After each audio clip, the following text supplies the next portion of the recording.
Hey, what's up, everybody? Long time no see. Welcome back to Corey's Garage. Sorry, I've been kind of on a hiatus the last 6 or 8 weeks or so. Just busy with family and house and life and work stuff. A few changes to the garage here. If anyone ever noticed in the other videos, I'm standing where I used to have a bar in my garage, but now I have a pile of rubble. It was on the to-do list from the wifey Poolicious, and I accidentally kind of jumped the gun a couple of weekends ago and destroyed it now instead of destroyed it closer to May time when we were actually going to have a roll-off dumpster delivered. So anyways, I guess you could say I'm ahead of schedule. Nothing wrong with that. So a few little updates on the car, nothing too crazy. Last video I had got the subframe out and was planning to clean up some of the surface rust and get the differential reinstalled and all that good stuff. After I was cleaning it, I was going to take the brake caliper brackets off, and one of the bolts is actually broken off, but I've since sourced out an additional driver's rear brake caliper bracket. So if I cut that one off, it's no big deal because I do have an extra now. So I'm going to still try to get it out in one piece, but otherwise I'm just going to use the extra, clean it up, paint those. But try to give you an idea. There's my differential in a bucket. If you ever need to weld and paint your differential, a 5-gallon bucket works great. So here's the differential, nice and silver in a bucket, cleaned up, except for I kind of painted the half shafts too, but we'll see. They'll get dirty over time, and then it's probably not going to do much justice. But last time you could see a bunch of red and rust and nastiness on the rear subframe, but it has now since been scrubbed down and painted satin black. I didn't want to go anything too crazy, and I've got plenty of spray paint around, so I just decided to go with satin black. So I'll be putting the differential back in now and getting the rear subframe put back together here soon.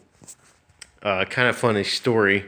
A couple of weeks ago, I was looking at my list of items I wish to purchase on eBay in the coming months, and because PayPal was doing a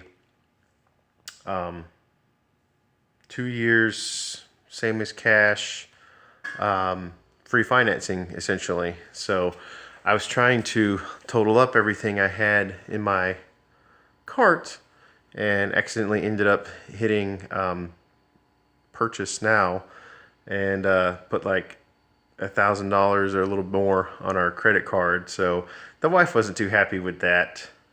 So I had to return a lot of things, but we once we got to a good place again, I was able to keep a couple of things. So I was able to keep the three-row aluminum radiator and the cross-drilled and slotted brake discs and new pads, and a few little billet parts for the LS engine. So yeah, it was definitely an accident. So little heads up to anyone that uses primarily your phone for any online shopping. If there's a smartphone and it's got a little age to it and a cracked screen like mine and sometimes freezes up, be very, very careful with scrolling because you might accidentally buy something that you may or may not have meant to buy. So I probably look really stupid to a lot of people on eBay right now, but oh well, the right has been wronged and everything's taken care of, and pretty much all but a couple of things were actually returned and refunded, so no big deal, no problem. I'll show you a couple of things we got. Was the, I think it's called LS brackets. Yeah, LS brackets. We have the relocation bracket for the truck alternator. Normally the truck alternator is located up here, and the power steering pump is down here, and the tube and reservoir and all that. So this relocates it down to the lower area. You can actually probably get by with just mounting it to the block. Has 2 locations right there, but I believe it's going to set the alternator too far back. And although I do have the F-body LS1 Camaro crank pulley or dampener, whatever you want to call it, I still think it would offset it a little too far back. So I'm going to go ahead and try this bracket with this alternator and see how everything works out. Might as well. Also, something I kind of got during that accidental purchase, but I wasn't able to return, but it was only 20 bucks, is a idler pulley relocation bracket for using the truck accessories. So if you were keeping power steering, so basically I really don't need it because I have this piece now. But it pretty much puts the tensioner pulley, or it replaces idler pulley over here or something. But actually, I found 2 locations on the head here where the tensioner pulley actually bolts to. So when the time comes, I'm going to see if that'll actually work. Maybe get some shorter bolts, and just put the tensioner pulley there. So essentially, I'll just have, the crank, the water pump right here, the tensioner pulley, probably an idler pulley or 2, and then the alternator, and see if I can just kind of keep it clean like that. So on that list of things, I did have a LS6 intake, fuel rails, injectors, and throttle body for actually a pretty good deal that was going to be coming from Kuwait, of all places. So that kind of stunk that I wasn't able to hang on to that, because that's one of the big pieces to the puzzle. But it's okay. I'll find something here soon. My brother in Georgia has a connection for the guy that built his Corvette, that has a lot of leftover extra parts for, and he does a lot of side work too. He's got a home garage with a lift, so he said he might be able to help me out with a few LS1 or LS6 or combination of the 2 parts. So that's a good thing. Oh, another news. You might remember we left off with the, I broke one of the mounting tabs off of the case of my T5 transmission. So I did a little searching around. I went to a local transmission shop here in our town, and they don't even touch manual transmissions, so that was a fail. Then I went to another transmission shop in Fort Wayne that could do it, but they wanted $500 just for the labor to transfer the internals of my transmission and put it in the new case, which I thought seemed pretty ridiculous.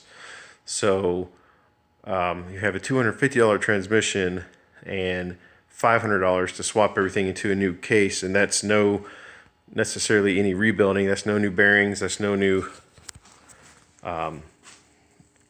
anything upgradable. I mean, that's just swapping the internals out. So that was a big negative. So I was starting to lose hope and was actually starting to ask around about some other transmissions.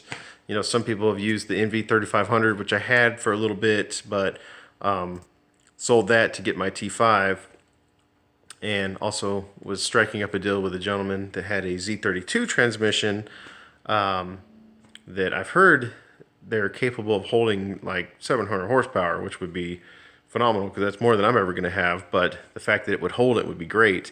But then that would require another $500 adapter from G-Force, I think is the company. So Z32 to LS compatible or conversion. Pardon me, sorry, it's late. Just got home from work and it's been a long work week. So anyways, so I was looking into that option, and so I popped onto Facebook Marketplace and was just looking to see if anyone else had like a T5 from an older Camaro or what I could find as far as transmissions. And there's actually a small up-and-coming Fox Body shop about 45 minutes from where I live. They work on Fox Body Mustangs, which have T5s. And this is actually the exact same as a Mustang T5, except for the input shaft is 26 splines, like a T56, versus the Mustang, I believe, has a 10 spline input shaft. So I reached out to that person and asked if they would be able to transfer the internals and if they had any upgradable parts, and they do, and they were able to do it for $250 just for the changeover, and an extra $50 for an upgraded, I can't remember the name of the part, but it's a vital part of a manual transmission, and they could upgrade it for $50. So essentially I can have a semi-built T5 for $300 on top of the $250 I've already spent. So as time goes on, it kind of seems like the transmission side of this conversion for this car is costing more than the engine conversion. I mean, I know we still have things like the intake and we'll have wiring and stuff to worry about later on, but it's been a fiasco, to put it nicely, trying to figure out a transmission solution. With as many LS swaps as are out there,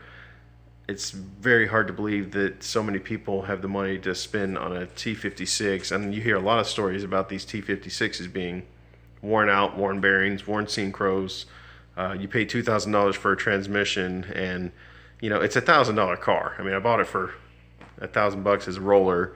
I've done a ton of stripping and cleaning and restoring really to it, and I couldn't fathom spending $2,000 on a transmission for a car that was $1,000. So maybe eventually someday, if it becomes a more competitive drift car, possibly we'll upgrade. But for now, with the upgrades that I plan for the T5, I think it'll be fine with 350 horsepower. I'm not trying to hop into Pro-Am Pro 2 tomorrow, anything like that. I'm just building it for a fun weekend car, and then whenever a drift event comes up within 2 or 3 hours away, maybe go check it out and slide a little bit. So yeah, but that was exciting to find that. So that gives me some hope.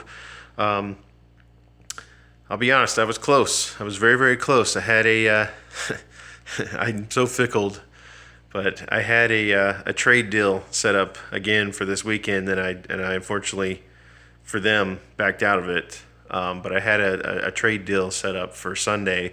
A gentleman was going to come from southern Indiana almost to Kentucky and trade me his clean running S4 13B full swap for my LS stuff. And there's been him, and there's been one or two others that were willing to make the trade for me, because I do love rotors. I really do. Like, it's just the most unique and interesting engine, and it's so crazy to have an RX-7 and not have a rotary. But at the same time, it's kind of like if you look at certain investments sometimes, I mean, it might cost you a lot up front, but as far as LS versus rotary, I mean, if something does break, God forbid, I mean, any auto parts store is going to have a water pump. Any auto parts store is going to have a starter, alternator. I mean, you name it, they're going to have it, because there's, especially it being a 5.3 truck motor, they're going to have everything. If you pop something on a rotary, I mean, you're either finding something online on eBay or Rock Auto or Marketplace, or special ordering it from somewhere, and it's just it's just not cost effective. I mean, if you don't race with it or do anything crazy, you just drive it for fun, you'd probably be okay, and that would mostly be what I would be doing. But at the same time, like I'm an American, like I like American loud instant torque, instant thrust V8s. So I mean, it just makes sense to have that. Plus, my brother's a big LS enthusiast, and he's kind of pushed me and motivated me and kept me encouraged, as well as my friend Andrew that I met here in Fort Wayne. A lot of love for the LS, a lot of hate for the LS in the RX-7 community, unfortunately. But at the end of the day, it's my car. I'm the one footing the bill for it. I'm the one doing all the wrenching and all the fab and all the cleanup and pouring my heart and soul into it. So that's my story, and I'm sticking to it. So I'm sticking with the LS. To the person that I had the trade set up with, if you're watching this, I apologize for the inconvenience. I'm very fickle. I don't mean to be, but basically for the money that I already have into the swap, and it's not even in the car yet, to swap back to a stock 13B that may or may not plug back in and work, and that may or may not need a rebuild in 6 months. I just financially just doesn't make sense. It really doesn't. I mean, I know this LS is costing me an arm and a leg to get swapped in and to scrounge for parts and everything, but once it's in and it's running and it's sorted, it's pretty much one of those old, you can drive it and love it, not have to worry about it deals, and that's what I'm going for. So it's a fun car. Let's see, probably one last update. I was able to get some wire brush attachments for my angle grinder, and which helps with finishing up the sound deadening of the interior. I'm not going to show you. You've seen it before. It just looks like a stripped interior. But that did help clean up pretty much the rest of the little sticky parts of the sound deadening. So I got the driver's floorboard done, about half of the passenger's floorboard done. I still have the rear hatch area to clean up, and then I'm going to just spray paint the interior, probably satin black, maybe gunmetal gray, I'm not sure. The engine bay, I'm starting now to think maybe changing the color from silver to possibly gunmetal gray. I'm not sure. I like the idea of silver because it's bright enough to, if you ever see any leaks or anything like that, it's easier to identify any leaks under the hood or any potential problems. If you go with a darker color, sometimes you won't notice it until it's leaking on the ground. But at the same time, I'm not going to be running power steering. I'm going to have a big thick radiator on there, and I'll try to get some good hoses, some silicone hoses. So really, and I'm not going to be running a heater. That's going to be bypassed. So probably wouldn't have to worry too much about identifying leaks and stuff. So if I wanted to go with a crazy under hood color, I could. But yeah, so maybe we'll take a quick poll. You guys can leave some comments, like, subscribe if you're new, follow the build along. I know it's been almost 2 months since I made a video, but with changing of seasons and just stuff going on at home, raising a little boy, and my wife's been working out, which has been great, but it's also been keeping me a little more busy in the morning times and on the weekends. But it's awesome. It's helped out a lot, and very thankful for that. So anyways, hope you guys have a great weekend. Like I said, like, comment, subscribe. If you're new, follow the build along. Check out my other videos. This is a very bare bones, run what you brung, come as you are, recorded on my cell phone, and sometimes a GoPro copy that a friend sent me, but usually my cell phone, and not edited, no software or anything like that. This is just, you're at my house, hanging out in my garage, and we're checking out my car. Thanks to all the new subscribers. Appreciate you guys. We'll try to keep the love coming, and you guys just keep rich and keep happy, stay focused, have fun, and we'll see you out there.